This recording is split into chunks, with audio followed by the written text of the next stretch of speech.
بسم اللہ الرحمن الرحیم۔ خواتین کے گھروں میں اعتکاف سے متعلق مسائل میں انشاءاللہ آج مختصر الفاظ میں بیان کروں گا،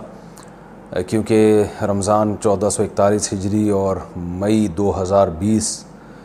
کا اعتکاف شروع ہونے والا ہے،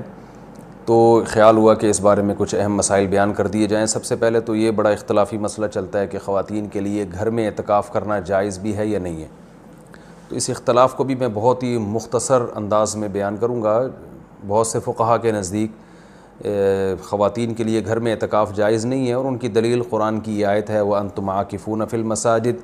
کہ قرآن مسجدوں میں اعتکاف کا تذکرہ کرتا ہے، اور رسول اللہ صلی اللہ علیہ وسلم نے بھی ہمیشہ مسجد نبوی ہی میں اعتکاف کیا ہے، تو اور اس بارے میں ہمیں کوئی دلیل الگ سے نہیں ملتی کہ عورت جو ہے وہ گھر میں اعتکاف کرے گی اور مسجد میں اعتکاف اس کے لیے جائز نہیں ہے، ایسی کوئی دلیل نہیں ملتی۔ تو اس بیس پہ بہت سے فقہا اس طرف گئے ہیں کہ عورت کے لیے گھر میں اعتکاف کرنا جائز نہیں ہے، اور یہ بھی ایک مضبوط مذہب ہے، اس کو بالکل کالعدم قرار دینا ٹھیک نہیں ہے۔ لیکن حنفیہ اس طرف گئے ہیں، جو فقہائے حنفیہ ہیں وہ اس طرف گئے ہیں کہ عورت کے لیے مسجد میں اعتکاف اگر وہ کرے گی ہو تو جائے گا، لیکن مکروہ ہے، ناپسندیدہ ہے۔ اور جو علماء عورت کے مسجد میں اعتکاف کے قائل ہیں ان میں بھی بہت بڑی جماعت اس کو ناپسندیدہ بہرحال کہتی ہے، جیسے امام شافعی نے مکروہ لکھا ہے کہ عورت کے لیے مسجد میں اعتکاف کرنا مکروہ ہے۔ عرب کے بھی آج بہت سے علماء اس کے قائل ہیں کہ فتنے کی وجہ سے عورت کو مسجد میں اعتکاف سے روکا جائے گا۔ لیکن گھر میں اعتکاف جائز بھی ہے یا نہیں ہے، تو بہت سے فقہا اس طرف گئے ہیں کہ عورت گھر میں اعتکاف نہیں کر سکتی، لیکن حنفیہ، علماء حنفیہ، امام ابو حنیفہ اور ان کے شاگرد اور آج تک فقہائے حنفیہ کی یہی رائے ہے کہ عورت گھر میں اعتکاف کر سکتی ہے۔ اور اس میں اختلاف فقہا میں اس وجہ سے ہوا کہ دلائل میں اختلاف ہے۔ رسول اللہ صلی اللہ علیہ وسلم نے امہات المومنین کو حکم دیا تھا کہ مسجد میں جب انہوں نے نبی صلی اللہ علیہ وسلم کے ساتھ اعتکاف کے خیمے لگائے تو آپ نے ان خیموں کو اکھاڑنے کا حکم دیا۔ اس کے بعد حدیث میں آتا ہے کہ نبی صلی اللہ علیہ وسلم کے دنیا سے جانے کے بعد امہات المومنین ہر سال اعتکاف کیا کرتی تھیں۔ اب اس میں یہ تشریح نہیں ملتی کہ مسجد میں کرتی تھیں یا گھر میں کرتی تھیں، تو جو حضرات کہتے ہیں کہ مسجد میں اعتکاف کرے گی عورت، گھر میں اعتکاف جائز ہی نہیں ہے، وہ کہتے ہیں کہ مسجد میں کرتی تھیں، اور دلیل وہی دیتے ہیں کہ بھئی اعتکاف کا محل تو قرآن سے پتہ چلتا ہے مسجد ہے۔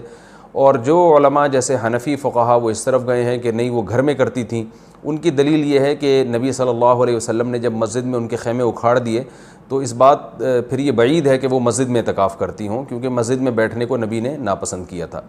تو میرا مقصد، صرف بتانے کا مقصد یہ ہے کہ کیونکہ اختلاف اور فرقواریت کا دور ہے نا، تو کوئی بھی کسی دوسرے کی دلیل کو نہ سننے کے لیے تیار نہ ماننے کے لیے تیار، تو اس بارے میں دونوں طرف مضبوط دلائل ہیں۔ امام شافعی، امام احمد ابن حنبل اور امام مالک اس طرف گئے ہیں کہ عورت کے لیے گھر میں اعتکاف جائز نہیں ہے، اور مسجد میں اعتکاف کرنا ہے یا نہیں کرنا، تو اس پر تو سب کا اتفاق ہے کہ ہو جائے گا، لیکن مکروہ ہے، ناپسندیدہ ہے، زیادہ تر علماء کی یہی رائے ہے۔ اور گھر میں اعتکاف ہوگا یا نہیں ہوگا، تو تینوں ائمہ کی رائے ہے کہ گھر میں اعتکاف عورت کے لیے جائز نہیں ہے، لیکن امام حنیفہ کی رائے ہے کہ جائز ہے۔ تو اختلافی مسئلہ ہے فقہا میں، اور جب مجتہدین میں کسی مسئلے میں اختلاف ہو جائے اور نصوص سے ہمیں کسی ایک طرف یقینی دلائل نہ مل رہے ہوں، تو اس میں اعتدال کا راستہ ہی اختیار کرنا چاہیے۔ آپ کسی بھی رائے کو فالو کریں، مگر دوسرے کو یہ نہ کہیں کہ یہ قرآن و سنت سے بالکل 100% متصادم ہے، یہ نہیں کہا جا سکتا۔ عبداللہ بن عباس رضی اللہ تعالیٰ عنہ سے مروی ہے کہ آپ نے مسجد میں اعتکاف کو بدعت قرار دیا، تو اس میں بھی جو علماء کہتے ہیں کہ عبداللہ بن عباس سے مروی ہے کہ آپ نے گھر میں اعتکاف کو بدعت قرار دیا ہے، تو اس میں بھی یہ واضح نہیں ہے کہ عورت کے لیے بھی گھر میں اعتکاف کو بدعت قرار دیا، کیونکہ وجہ اس کی یہ تھی کہ بعض تابعین عورت کے لیے گھر میں اعتکاف کو جائز سمجھتے تھے۔ تو عین ممکن ہے کہ عبداللہ بن عباس کا مقصد ان لوگوں پہ رد کرنا ہو کہ جن لوگوں نے مردوں کے لیے گھر میں اعتکاف کو جائز کر دیا، ان کے عمل کو بدعت قرار دے رہے ہو۔ بہرحال مختصر میں جو خلاصہ میری بحث کا یہی ہے کہ دونوں طرف دلائل ہیں، اور دونوں طرف کسی بھی رائے کو آپ ایسے نہیں کہہ سکتے کہ بس یہی عین قرآن و سنت ہے اور باقی سراسر گمراہی ہے۔ کسی بھی کی بھی کوئی رائے ہو کسی کی، وہ اپنی رائے کو بیان کر سکتا ہے۔ تو ہمارے ہاں بر صغیر میں چونکہ فقہ حنفی کو فالو کیا جاتا ہے، تو اس لیے خواتین مسجدوں میں گھر میں بہت بڑی تعداد میں اعتکاف کرتی ہیں، تو اس لیے میں نے سوچا کہ میں گھر میں جو خواتین اعتکاف کریں گی ان کے مسائل میں بیان کر دوں، کیونکہ بہت زیادہ اس بارے میں سوالات پوچھے جاتے ہیں۔ جو خواتین گھر میں اعتکاف کریں گی وہ گھر میں ایک مخصوص کمرے کو، جس میں عام طور پہ وہ نماز پڑھتی ہیں، وہ خاص کر دیں، کیونکہ بہت سی خواتین یہ پوچھتی ہیں کہ ہم پورا گھر ہی اگر فرض کر لیں اعتکاف میں، تو میں ان سے کہتا ہوں پھر پورا محلہ ہی فرض کر لیں، تو اس میں کیا جا رہا ہے؟ تو ایسا نہیں ہوتا کہ پورا گھر یا پورا محلہ، اعتکاف کا ایک خاص مقصد ہوا کرتا ہے، وہ مقصد پورا گھر کو متعین کرنے سے حاصل نہیں ہوگا۔ تو ایک مخصوص کمرہ اپنے لیے متعین کر لیں، اور وہ کمرہ جس میں عام طور پہ وہ نماز پڑھتی ہیں۔ پھر اعتکاف کے مسائل وہی ہیں کہ اعتکاف کی حالت میں بلا ضرورت شدیدہ اس جگہ سے باہر نہیں جا سکتی، جو انسان کے ضروری حاجات ہیں ان کے لیے جا سکتی ہیں، قضاء حاجت کے لیے گھر اس کمرے سے باہر نکل سکتی ہیں، کھانا لینے کے لیے، جیسے کھانا پہنچانے والا کوئی نہیں ہے تو کھانا لینے کے لیے بھی جا سکتی ہیں، اگر کھانا پکانے والا کوئی نہ ہو یا ہو مگر وہ پکانے کے لیے تیار نہ ہو تو کھانا پکانے کے لیے کچن میں بھی جا سکتی ہیں، پکائیں اور واپس اپنے کمرے میں لا کے کھائیں۔ اس کمرے میں جو شادی شدہ خواتین ہیں وہ شوہر بھی آ سکتا ہے اس کمرے میں، لیکن وہ خود باہر نہیں جا سکتی، لیکن میاں بیوی کے جو ازدواجی تعلقات ہوتے ہیں وہ اعتکاف کے دوران بالکل ناجائز ہیں، ان سے اعتکاف ٹوٹ جائے گا۔ تو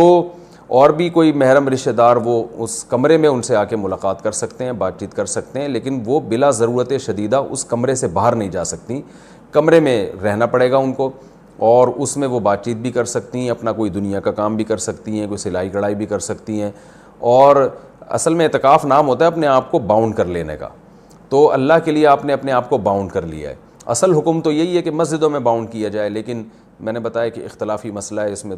بعض فقہاء اس کے قائل ہیں کہ مسجدوں میں جانا چونکہ فتنے کا سبب ہے، اب عورت کو اگر اعتکاف کی اجازت نہ دی جائے تو وہ ہمیشہ کے لیے اعتکاف سے محروم ہو جائے گی، تو اس لیے انہوں نے یہ گنجائش دی ہے کہ وہ گھر میں اعتکاف کر سکتی ہے۔ تو اپنے آپ کو اس جگہ باؤنڈ کریں، زیادہ کوشش کریں کہ زیادہ سے زیادہ ٹائم ان کا عبادت میں گزرے۔ تو مجبوری کے تحت گھر سے باہر اس کمرے سے باہر نکلا جا سکتا ہے، اور اس کمرے میں کوئی بھی جا کے جو بھی محرم ہے ان کے پاس بیٹھ سکتا ہے، بات چیت کر سکتا ہے، بچے بھی آ سکتے ہیں وہاں پہ، ان بچوں کی کوئی خدمت کرنی ہو، جیسے ان کو کھلانا ہو، ان کو پڑھانا ہو، وہ اس کمرے میں بیٹھ کے خواتین کر سکتی ہیں جو اعتکاف میں بیٹھی ہوئی ہیں۔ اچھا، روزہ اعتکاف کے ساتھ ضروری ہے، اگر روزہ ٹوٹ گیا تو اعتکاف بھی ٹوٹ جائے گا، اس لیے جن خواتین کو اعتکاف کے ایام میں مینسز آ جاتے ہیں تو ان کا روزہ بھی ٹوٹے گا، ساتھ ساتھ اعتکاف بھی ٹوٹ جائے گا۔ تو خواتین جب 10 دن کا اعتکاف کریں تو اس بات کا اہتمام کریں، ان کو اپنی تاریخیں معلوم ہو اور ان کو یہ اطمینان ہو کہ ان 10 دنوں میں وہ پاکی کے ایام میں رہیں گی، ان کو جو مینسز ہیں وہ جاری نہیں ہوں گے،